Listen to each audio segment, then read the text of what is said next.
Bienvenue, chers amis, dans ce nouvel épisode de JM Analysis. Et j'aimerais aujourd'hui parler avec vous des philosophes, et plus exactement de l'humeur des philosophes. L'humeur, nous la connaissons tous, connaissons la notion. L'humeur, c'est la joie. L'humeur, c'est la tristesse. L'humeur, c'est la colère, ou bien les rires, ou bien encore les larmes. Ce qui caractérise l'humeur, c'est d'abord sa nature, bien sûr, qui est plus ou moins intense, mais surtout ses changements profonds. Les Grecs nommaient l'humeur du nom de thymos, et cette humeur, nous le savons tous, par définition, est changeante.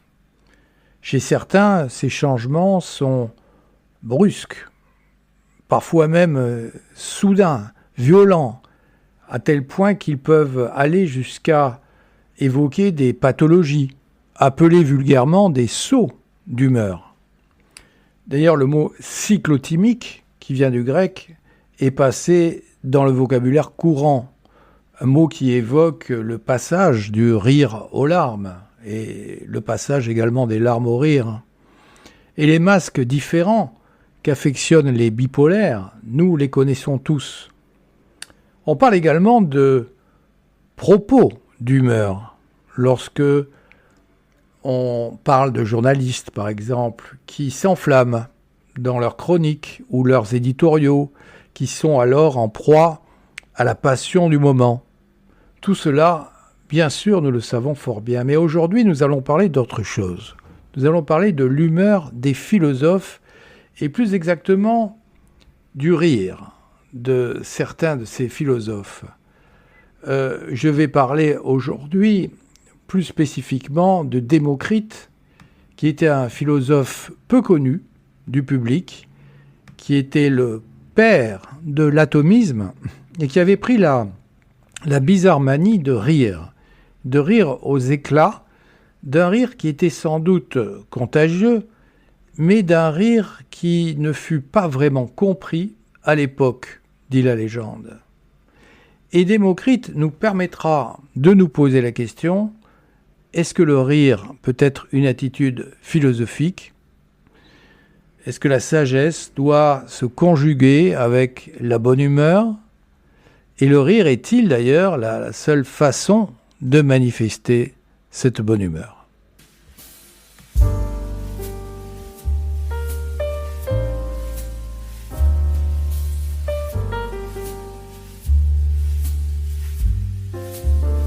JM Analysis, un autre regard.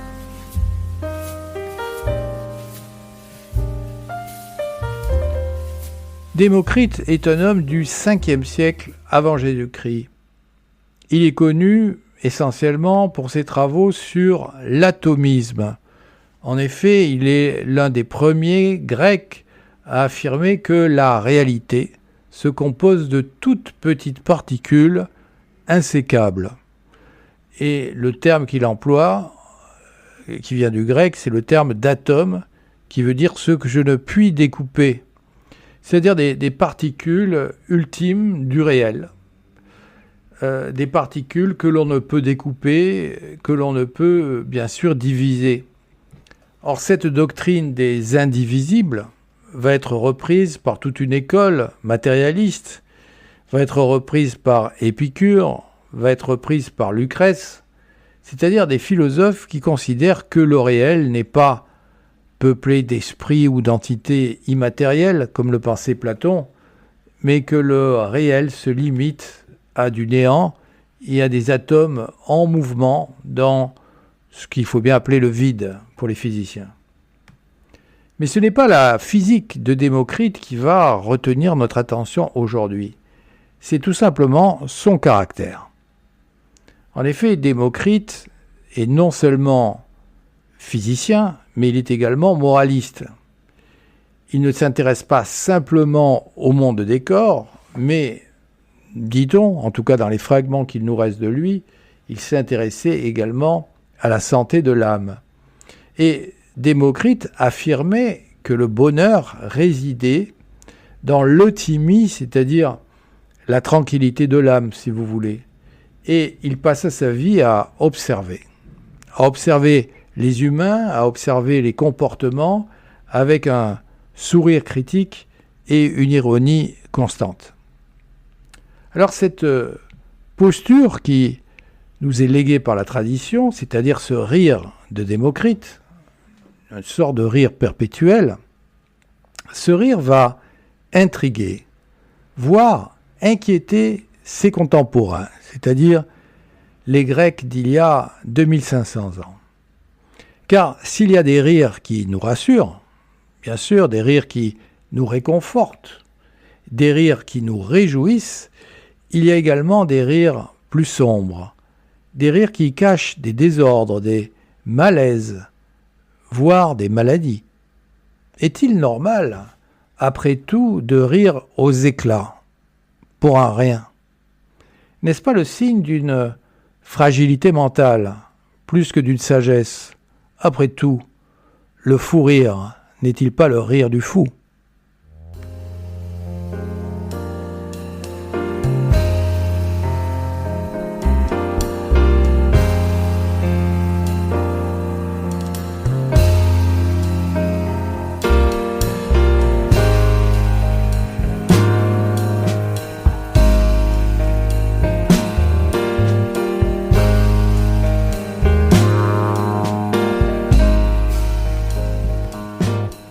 Alors, à l'époque de Démocrite, c'est-à-dire au 5e siècle avant Jésus-Christ, nous trouvons un autre homme exceptionnel qui est le père de la médecine grecque, Hippocrate.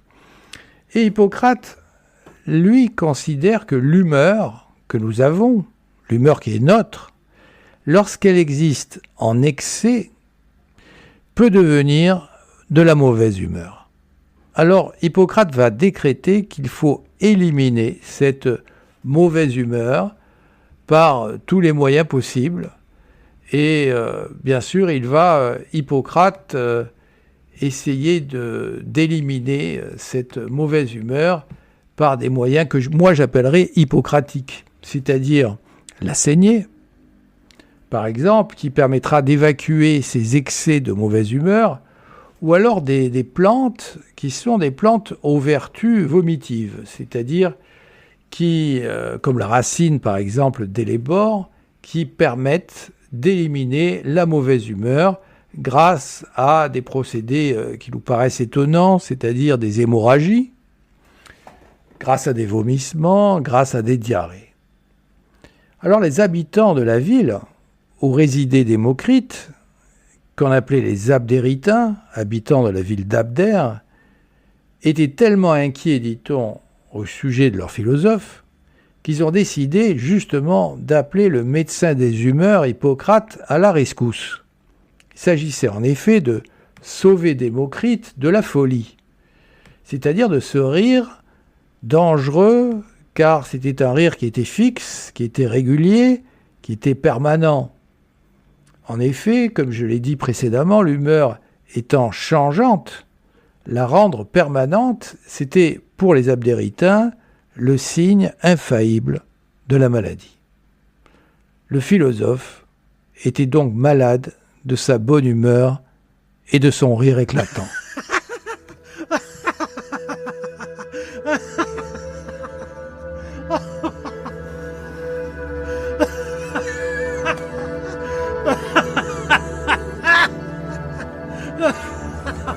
Arrivé sur place, notre bon Hippocrate va trouver Démocrite qui était en train de raisonner sur l'immensité des mondes, sur les atomes, et comme tous les deux sont des hommes de science, on peut imaginer qu'une forme d'amitié a pu les unir, je dirais quasi immédiatement. En effet, les deux hommes se rendent compte à quel point la foule déteste les savants. Démocrite comme Hippocrate se souviennent que Thalès, le plus grand mathématicien grec de l'époque, était lui aussi critiqué, il était moqué par les habitants de sa ville. Alors Démocrite et Hippocrate doivent certainement discuter des dangers de l'opinion de la doxa qui s'en prend souvent à la philosophie et à la science, qu'elle traite de disciplines inutiles, car la doxa ne comprend pas la substance de la science ou de la philosophie. Alors on a retrouvé parmi les lettres de Démocrite certains passages qui sont apocryphes, c'est-à-dire des lettres qui sont sans doute fausses, mais qui n'en éclairent pas moins certains aspects du rire de Démocrite. Il dit en effet, Démocrite, dans une de ses lettres, que s'il rit, ce n'est pas parce qu'il est devenu fou, mais plutôt parce que le spectacle de la folie des hommes ne peut que susciter le rire. Un rire qui est donc aussi perpétuel que l'irrationalité de la foule. Donc dans une lettre apocryphe à Damagète, Démocrite écrit ceci.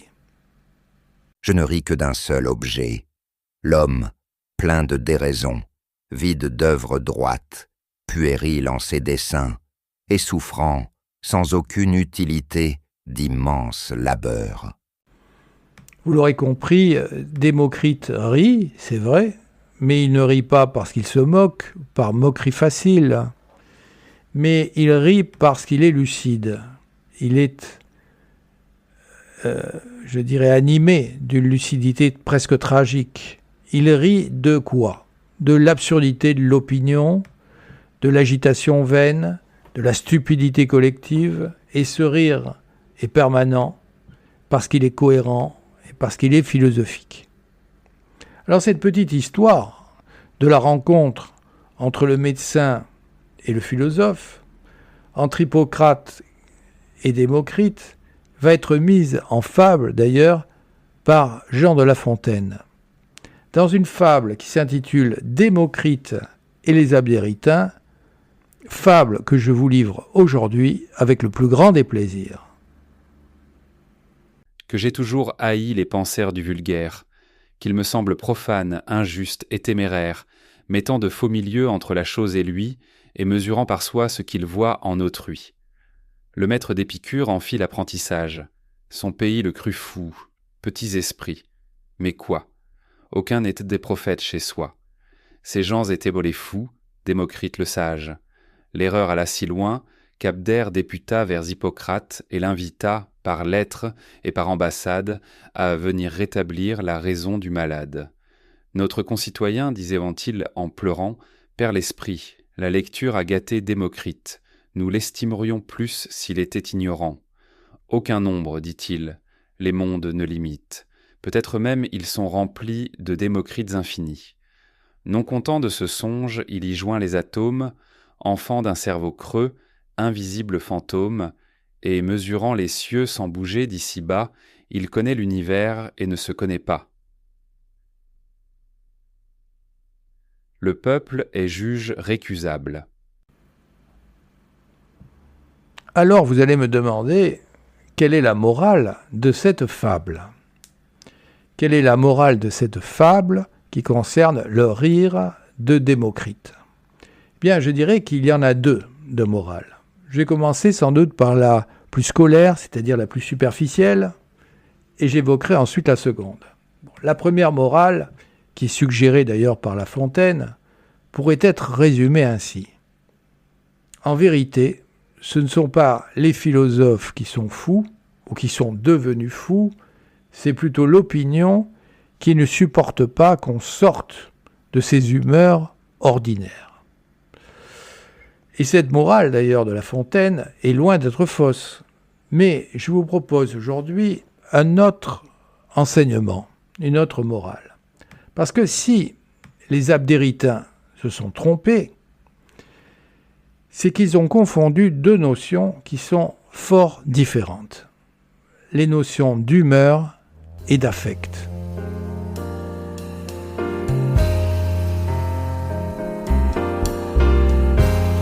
N'oubliez pas, chers auditeurs, de liker et de vous abonner. JM Analysis est une chaîne de culture générale et a besoin de vous pour progresser et exister.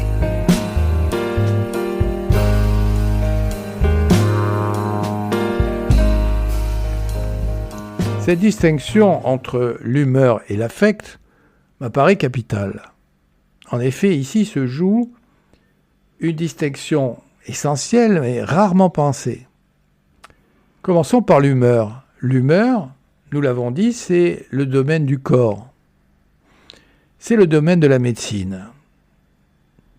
Et cela, nous l'avons compris de l'Antiquité jusqu'à l'âge moderne.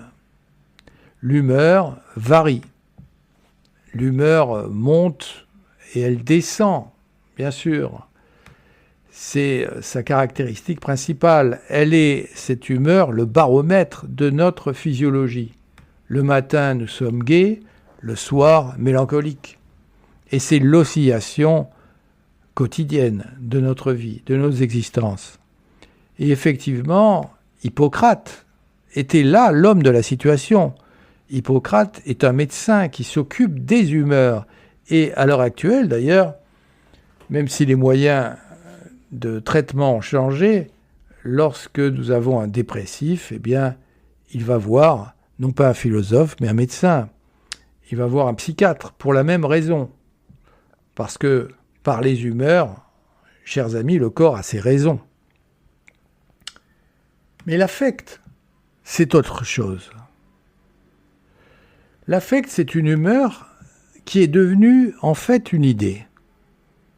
C'est une disposition, l'affect, qui n'est pas temporaire comme l'humeur qui est passagère. L'affect, lui, est durable. Pourquoi ? Parce que l'affect est guidé par un concept. L'humeur est médicale, tandis que l'affect, lui, est philosophique. L'affect, c'est une manière philosophique de gouverner ou de produire des émotions. C'est une manière philosophique de se tenir dans le monde. Donc ce rire démocritéen n'est pas un rire d'humeur. Il n'est pas lié aux oscillations permanentes de notre baromètre corporel. Le rire de Démocrite n'est pas dû aux circonstances. Il résulte du concept. C'est-à-dire du concept d'une humanité qui est déraisonnable, d'une foule puérile et d'une opinion vaine qui refuse d'admettre les efforts pour parvenir au vrai. Donc vous l'avez compris, l'humeur, c'est le corps qui parle, tandis que l'affect, c'est l'esprit qui choisit certaines émotions. Et cette distinction est capitale, car elle nous permet de comprendre pourquoi ces anciens philosophes n'étaient pas des hommes d'humeur, mais des hommes d'affect. Rien n'est donc plus réfléchi que le rire de Démocrite, qui repose sur toute une vie d'analyse et d'observation. Mais les philosophes, s'ils s'entendent sur une certaine folie du monde, ont-ils réagi de la même façon face à celle-ci ? Eh bien, pas du tout. On dit que c'est pour la même raison qu'Héraclite, qui est un autre philosophe de l'Antiquité, un philosophe présocratique, lui avait opté non pas pour le rire, mais pour les pleurs. Et l'Antiquité a retenu en quelque sorte cette opposition. Héraclite pleure, non pas parce qu'il est triste ce jour-là, mais parce qu'il voit dans la condition humaine une perpétuelle destruction. Démocrite, lui, va rire parce qu'il a compris que le monde est peuplé d'opinions absurdes et de désirs vains. Et on pourrait dire que cette opposition entre Héraclite et Démocrite est bien révélatrice de l'attitude philosophique. En effet, pour affronter le réel, nous avons besoin de concepts et nous produisons des affects qui vont entrer en résonance avec nos concepts. Nous allons parfois rire ou parfois pleurer de l'état des choses. Bien, il existe d'ailleurs un tableau fascinant qui représente les deux attitudes philosophiques face à la vanité du monde. C'est un tableau qui s'intitule « Héraclite en larmes et Démocrite en rire ». Bien sûr, ce thème a été représenté par plusieurs artistes, notamment de la Renaissance, mais ici j'aimerais parler du plus célèbre pratiquement de ces tableaux, qui est celui de Johannes Morels, c'est-à-dire un peintre baroque néerlandais qui a représenté au début du XVIIe siècle, vers les années 1630, nos deux philosophes, Héraclite qui pleure devant un globe et Démocrite qui s'esclaffe, Démocrite qui rit. Alors, en conclusion, on pourrait se poser la question, à partir de ces exemples de l'Antiquité, est-ce que le philosophe doit rire ou est-ce qu'il doit pleurer ? Bien, j'aimerais en conclusion évoquer un autre larron, un autre philosophe qui est Spinoza. Et Spinoza, lui, il va être assez original parce qu'il va révoquer ou refuser à la fois l'attitude de Démocrite, c'est-à-dire le rire philosophique, et également refuser l'attitude d'Héraclite, à savoir les pleurs philosophiques. En effet, Spinoza, que ce soit dans son traité politique ou dans l'éthique, Spinoza va nous dire en latin quelque chose de très important. Je vais lire le latin, même si ce n'est pas vraiment à la mode sur YouTube, et le traduire. Spinoza dit ceci: non ridere, non lugere, neque detestari, sed intelligere. C'est-à-dire, traduisons, il ne faut pas rire, non ridere. Il ne faut pas pleurer, ni d'ailleurs haïr ou détester, mais il s'agit de intelligere, c'est-à-dire de comprendre. Et cette phrase est sans doute, je m'avance un peu, mais enfin, sans doute une des plus célèbres de Spinoza, parce que c'est une phrase qui résume, si vous voulez, sa posture philosophique. Comment comprendre cette formule ? Spinoza, bien sûr, ne rejette pas complètement le rire ou les larmes, mais il voit plutôt dans ce rire et dans ces larmes quelque chose qui a un lien avec une réaction passionnelle. C'est-à-dire, on va dire, d'une certaine façon, une certaine passivité. En effet, rire, c'est un effet. Pleurer, c'est également un effet. C'est-à-dire que nous subissons un événement, nous sommes, pour parler un peu dans le vocabulaire de Spinoza, affectés par des causes extérieures à nous. En effet, imaginons quelqu'un qui pleure. Eh bien, comme Héraclite, pleurer, d'une certaine manière, c'est souffrir d'un mal qu'on ne maîtrise pas. Imaginons quelqu'un qui rit comme Démocrite, tout en étant philosophe. Mais rire, c'est se moquer, parfois, c'est juger. Et c'est souvent quelque chose qui accompagne l'ignorance. On rit parce qu'on ne comprend pas finalement ce dont il est question.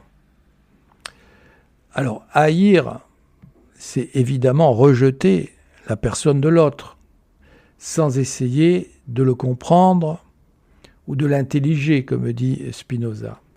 Or, Spinoza, lui, ne veut pas de cette vie de passion, c'est-à-dire de cette vie passive. Il veut être gouverné plutôt par la raison. Donc, il va proposer une autre voie, qui est une voie sans doute plus radicale. C'est ce qu'on pourrait appeler le sourire qui serait en quelque sorte non pas une passion comme le rire ou les pleurs, mais qui évoquerait le calme, si vous voulez, de la compréhension, cette joie tranquille qui habite l'âme qui est libre, l'âme qui comprend la nécessité des choses sans s'emporter ou sans se désoler. Alors peut-on dire que Démocrite sourit à la Spinoza, j'ai envie de dire?